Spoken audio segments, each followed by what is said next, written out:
The Federal Reserve is about to make a decision that will cost you thousands of dollars in exactly 12 days. On January 27th and 28th, Jerome Powell and his committee will meet, and they are not cutting rates. Wall Street already knows it. The CME FedWatch tool shows a 95% probability that rates stay exactly where they are. 95%. This is not speculation. This is mathematical certainty priced into the market right now. While you are drowning in credit card debt at 22% interest, while your mortgage sits at 7%, while car loans feel like financial prison sentences, the Federal Reserve is preparing to tell you everything is fine. They cut rates 3 times in 2025, 0.75% total, and now, complete silence for months to come. Here is what nobody on CNBC is telling you. This is not about your economic well-being. This has never been about you. This is about control. This is about power. And this is about a system that would rather watch you suffer than admit they miscalculated. Let me show you exactly what is happening behind those closed doors before the meeting even starts. Truth number 1. The inflation lie they keep selling you. They keep saying inflation is coming down. Consumer prices rose 2.7% in December compared to a year ago. That is their metric. 2.7 sounds manageable, right? Wrong. Their target is 2%, has been for years, and we have been stuck above that target for over 4 consecutive years.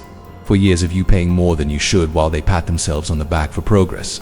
Core inflation, the number that strips out food and energy because apparently you do not need to eat or drive, that sits at 2.6%. Wall Street analysts are saying this justifies holding rates steady. You are still paying more for everything.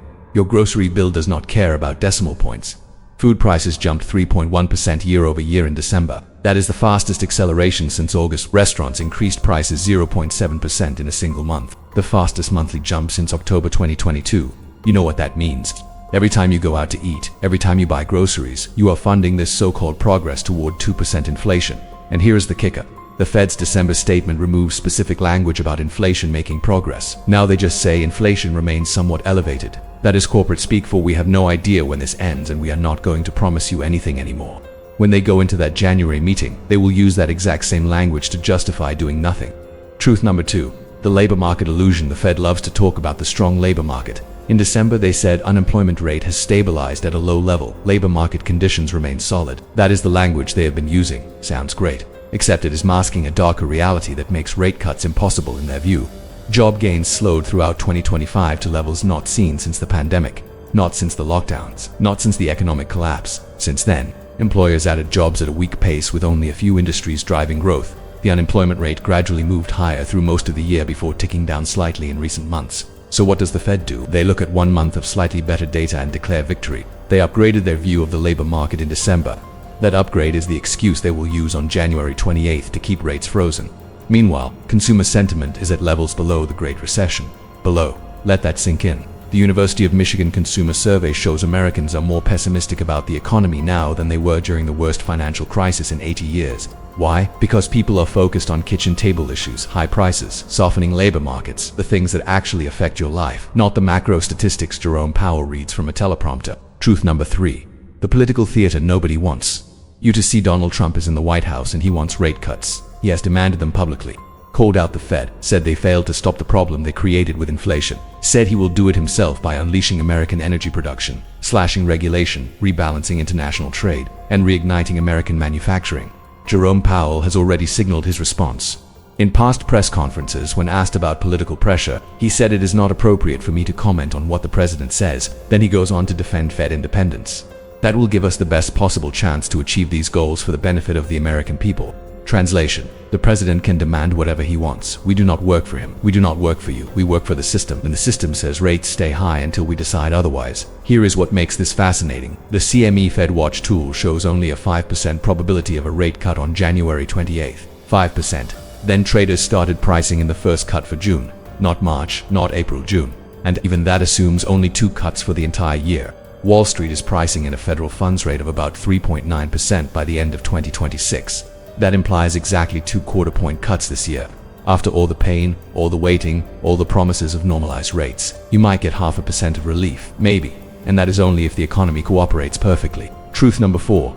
The economic data they are using against your gross domestic product tracked at an annualized growth rate of 2.3% for the fourth quarter of 2025. The Atlanta Fed lowered that estimate from 3.2% after data on private domestic investment weakened. Growth is slowing, investment is weakening, but the Fed upgraded their growth outlook anyway. Why? Because they are betting on fiscal policies slated to begin this year. tax cuts, government spending, expansionary policies that will inject cash into the economy. They are counting on a sugar high from government intervention to justify keeping rates elevated. But here is the problem. When you inject significant amounts of cash into the economy while holding rates high, you create competition for scarce capital.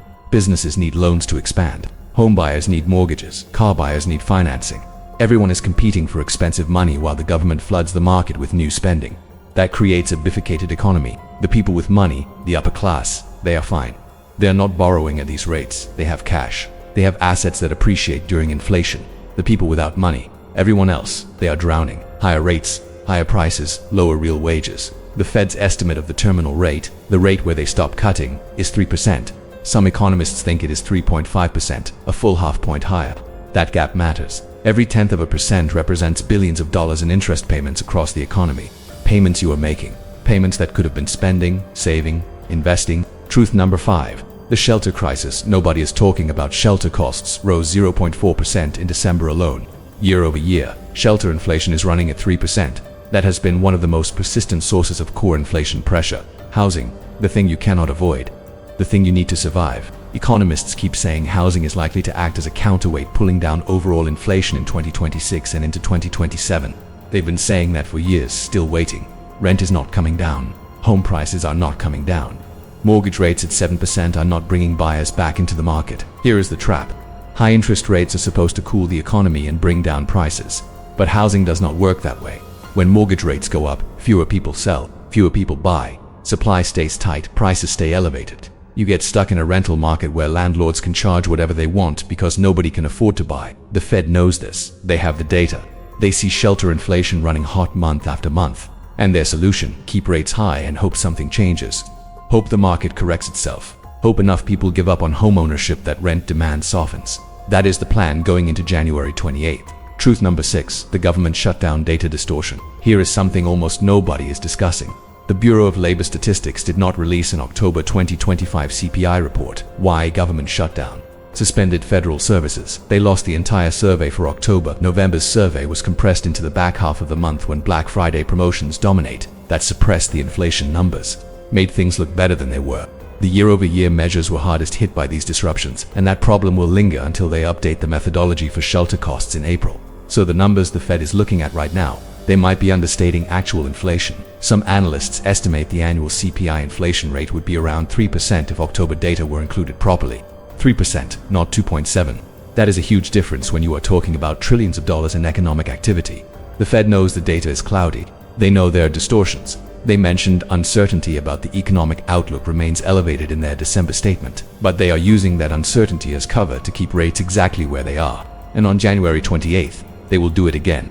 Truth number 7, the tariff time bomb. President Trump has already started implementing tariffs. Economists are saying tariffs put some upward pressure on prices for consumers. Upward pressure. That is, economists speak for you are about to pay more for everything imported, which is almost everything. When tariffs hit, companies pass those costs to you. The price of imported goods rises. That shows up in inflation data, which gives the Fed another reason to keep rates high, which makes your debt more expensive, which reduces your purchasing power, which makes the tariffs hurt even more. This is the spiral nobody wants to talk about. Tariffs drive inflation. Inflation justifies high rates.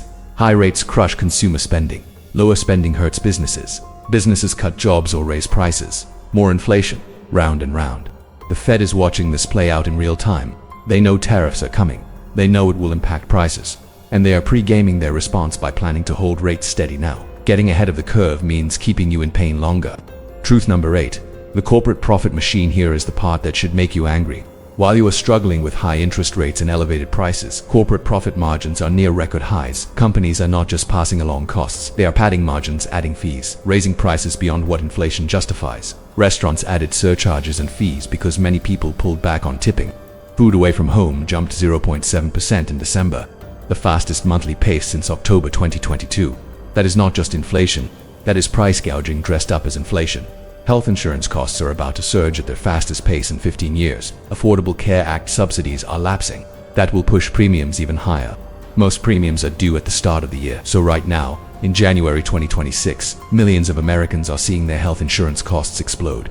Airfares rose 5.2% in December alone, the fastest increase since August. Apparel costs gained 0.6% in 1 month and jumped 1.8% over 3 months. Why? Import exemptions for packages under $800 lapsed. Companies immediately pass those costs to you with a markup. The Fed sees all of this. Corporate pricing power, margin expansion, fee additions, and they call it inflation. Then they plan to keep rates high to fight that inflation. But high rates do not stop corporations from raising prices. High rates just make it harder for you to afford those prices. Truth number 9. The recession insurance policy here is what the Fed is really doing. They are buying insurance against a recession that might not come. Economic growth is positive. 2.3%, that is decent. Not amazing, but decent. The labor market is soft but not collapsing. Unemployment ticked down recently. In a normal world, with inflation above target and growth still positive, you keep rates steady, you do not cut. That is textbook monetary policy. The problem, this is not a normal world. You have had rates this high for this long while. Inflation stayed this elevated for this duration rarely in modern history. The Fed cut rates aggressively in 2020 during the pandemic. They held rates near zero. They printed money. They bought assets. They inflated everything. Then inflation hit, so they raised rates aggressively. Fastest hiking cycle in decades.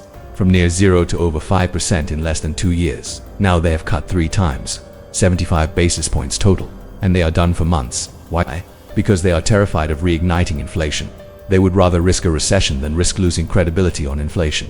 Your job, your mortgage, your retirement, those are acceptable collateral damage in the fight to prove they can hit 2% inflation. When Jerome Powell sits down for his press conference on January 28th at 2:30 p.m. Eastern Time, he will defend this exact position. He will say the Fed is data dependent. He will say they need more evidence that inflation is moving sustainably toward 2%. He will not mention that you have been suffering for years already. Truth number 10, the endgame you are not ready for. Here is the brutal truth nobody wants to say out loud. The Federal Reserve is trapped. They cannot cut rates aggressively because inflation is still above target. They cannot raise rates because the economy is showing cracks. They cannot admit they made mistakes because that would undermine confidence in the system. So they do nothing. They hold, they wait, they hope, and while they wait you suffer. Your credit card balance grows at 22% interest. Your car payment stays high. Your rent goes up. Your groceries cost more. Your healthcare explodes. And the Fed prepares to tell you on January 28th to have confidence that they are working for your benefit. The real question is not when will rates come down. The real question is who benefits from rates staying high. Banks are making record profits on the spread between what they pay on deposits and what they charge on loans. The government is collecting more tax revenue as nominal incomes rise with inflation, even though real wages stay flat. Wealthy investors are earning solid returns on bonds and savings without taking equity risk. The only people not benefiting are the ones living paycheck to paycheck, the ones with variable rate debt, the ones trying to buy a home, the ones starting a business, the ones who need the economy to work for them instead of against them. So what do? You cannot change Fed policy. You cannot vote out Jerome Powell. You cannot demand rate cuts and expect them to happen. But you can prepare. You can understand the game being played. You can make decisions with the knowledge that rates are staying higher for longer than anyone wants to admit. Pay down variable rate debt before January 28th because nothing is changing after that meeting. Lock in fixed rates where you can while they are still available. Invest in skills that make you indispensable because layoffs favor the replaceable, and stop believing the narrative that everything is fine.